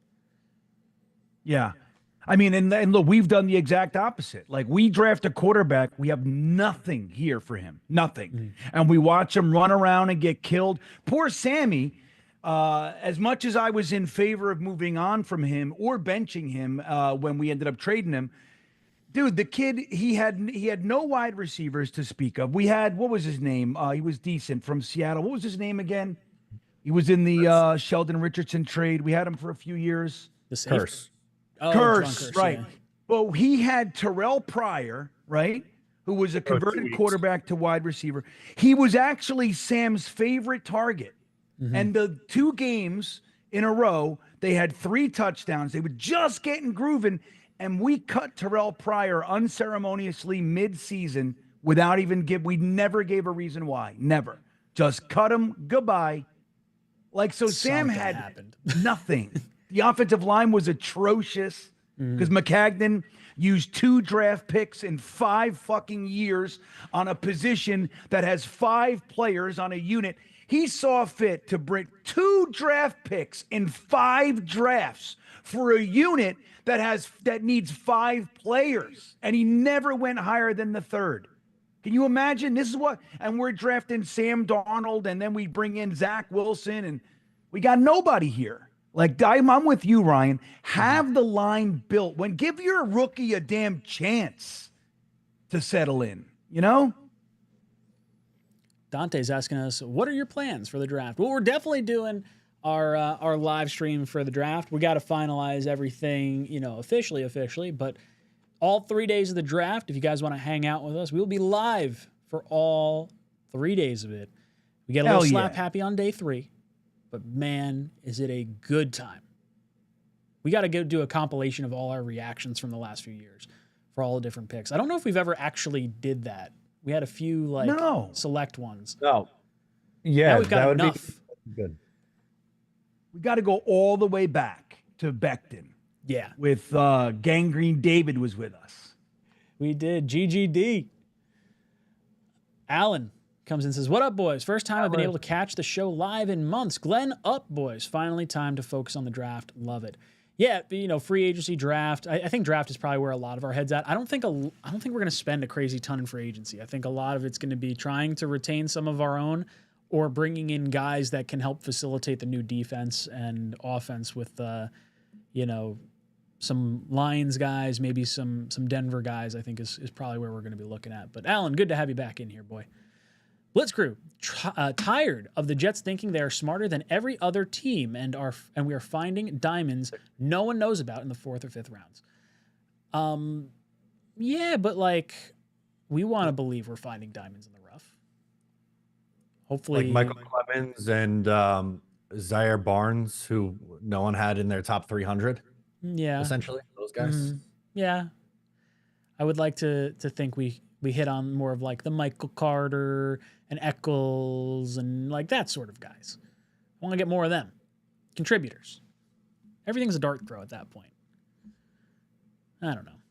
They just try to get. I get what he's saying. I think they try to get too cute, or they have in the past tried to get too cute and outsmart everyone. Like when they're saying that Malachi Corley was their 4th-rated wide receiver in last year's draft, and they, paraded that around, and then he gets on the field for 3 plays. Like I don't know. Maybe there's a reason why you're so far off the consensus, and it's not a good thing. 100%. John saying Ryan looks like one of our new coaches. Can you guess which one? Well, Keith Carter got fired, so I'm no longer Keith Carter or Todd Downing anymore. So I'm in. Who do I look like now? Scott. I'm just glad Ulbricht's gone, Scott so I got Turner? to stop hearing that shit. Is that what it is? Yeah, well, we're not getting accused of maybe a being little Aaron bit. Glenn. That's good. We're not Aaron Glenn. I would say I probably my complexion is a little different. And you might be. Let's see. Tanner Engstrand looks a little bit like you if you shaved, right? Let me see. Maybe Tanner did he? I thought I saw a few with a little bit of scruff. I gotta look it up. Let me see his pic. Yeah, He's a little Ryan, right, Matt? I'm thinking more Scott Turner with the hair and scruff look. I agree. That's where I thought he was going. Yeah. Wait, look at this pic. I'm gonna drop it in the chat. Look at this is Ryan all day. All right, let's see. What we got here. Keith Carter's is. This is Okay, I can see with the hat and the scruff. I could see why you said it. Maybe I could see. I need to trim the beard down a little bit more. I don't know why it won't let me. What do you think of this guy? You think this guy's gonna be good? I like the swing at him. I really do. I think Engstrand, or are we talking Engstrand or Engstrand. I think if you were going to pull the trigger on like a young first-time NFL offensive coordinator, the guy that was under Jim Harbaugh for 2 stints, both at San Diego and Michigan, and then his at least his Wikipedia resume is pretty appealing. I'll pull it up real quick. There was an article from, I believe it was the Detroit Free Press, if memory serves correct, that went into a little bit more detail on what his actual role was with Detroit, and I think I came away much more confident after that, because he was very involved with the skill position guys in the installation phase of the week, like when they're picking out what plays they're going to run against the opponent, and his job would be to explain to the group why the coaching staff feels like these are the plays that they're going to run based on opponents' weaknesses. So he speaks the player's language. Yeah, exactly. I like that. So San Diego, he gets pulled over with Jim Harbaugh, or while Jim Harbaugh's there, grad assistant, running backs coach, quarterbacks coach. And then, so like right there, you got 2, obviously major offensive pieces there. Then he becomes offensive coordinator and quarterbacks coach. So what is that? 5 years as a quarterbacks coach. Then he holds the assistant head coach, offensive coordinator, and quarterbacks coach title for 4 years. So technically an OC for 1, 2, 3, 4, 5, 6, 7 years there. Becomes an offensive analyst under Jim Harbaugh at Michigan. The DC Defenders part of is that the UFL? I think it's UFL. OC and running backs coach. So that's 8 years as an offensive coordinator across 2 different leagues.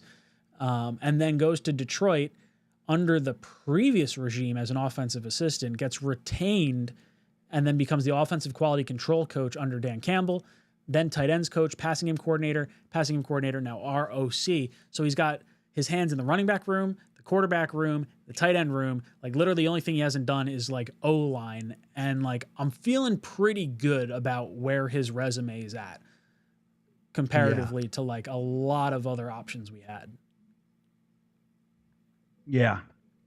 Would you have rathered Kaylee? He was like kind of the other guy we were hard up for a minute there.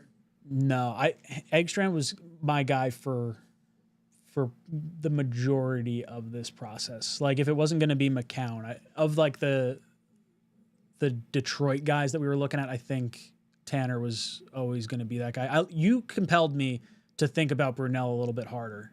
I hadn't really considered I'm surprised he didn't get a better look. Maybe he doesn't even want to, though. You know, there's that too. Yeah, no, totally. Never know.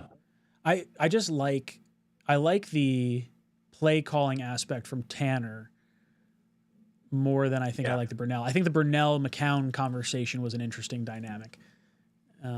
Double R comes in and says any quarterback that plays behind our O-line will be elite. I hope so. We need it. Hennessy says it's a new regime. Let's give him a chance. Dante says my picks in PFF were McMillan, Watt, and then Howard. I wouldn't hate that. Will Howard in the third, at the end of the third, is an interesting option because, I mean, I can totally see a scenario, as much as we want to see Jordan Travis, you know, and see what he could be, because he's not this regime's draft pick, and because of the injury, like, it would not shock me if he isn't on the team next year, or he's on the practice squad, like, at best. Like, as much as that probably will piss off some Jet fans, I do think that's entirely possible. Yeah, I agree. We have reached the end of our show, boys and girls. And we get to talk a little spin wheel. How many guys we got on this, Green Bean?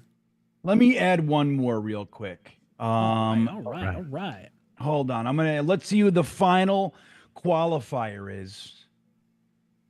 Paris. All right. Hey. So that gives us a whopping 27 today. I like it. 27. We're going to go on the third number that pops up. So 1, 2. This next person is going to be the winner. 20. Who's number 20 is Dante is the winner tonight. Dante, attaboy. Oh, Dante, spin wheel. What we got? He gets a shirt. We got the Aaron Glennisant shirt.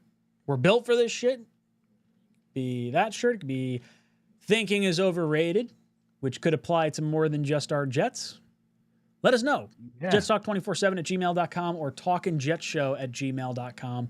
Let us know what your shirt size is, your shipping address, and we'll get it sent out to you. Thank you so much for playing. Do not pass congrats, go. Dante. Do not collect $200. Boys and girls, we reached the end of our stream. Let's give our closing thoughts. Green Bean, any last words? Well, we're heading into Hennessy said it earlier. We wait all year for this. Like it or not, it's what we do. It's draft time, everybody. Okay. It's the off season. We know who we are. It's exciting, exciting stuff. We'll continue the conversation tonight at 10:30 over on Green Bean Jets Fan. Come and hang out. We'll have some fun. O'Leary, any last words? I'll be here on Thursday on Talking Jets with Egghead. We'll recap some more Senior Bowl stuff, I'm sure, and anything coming out Jets-wise. And stay tuned to the channel for more Jets updates. I keep saying I'm going to put out my mock off-season as if Rodgers does come back. I really need to do that and just sit down. But, yeah, I'll be going through a whole bunch of stuff in the coming weeks. If you enjoy that sort of stuff, make sure you're subscribed to this channel, Talking Jets, as well as all our individual channels and our counterparts in Tigo, Dom, and Jeremy as well. Boys and girls, it's been a lot of fun hanging out with you. This is Talking Jets signing off. JETS. Just go somewhere else. I can't take this nonsense anymore. How are you going to blame the defense? I got the pouch. Screw Green Bean. Damn it. But once you get to the sausage, I feel like we're doing something. Go Jets.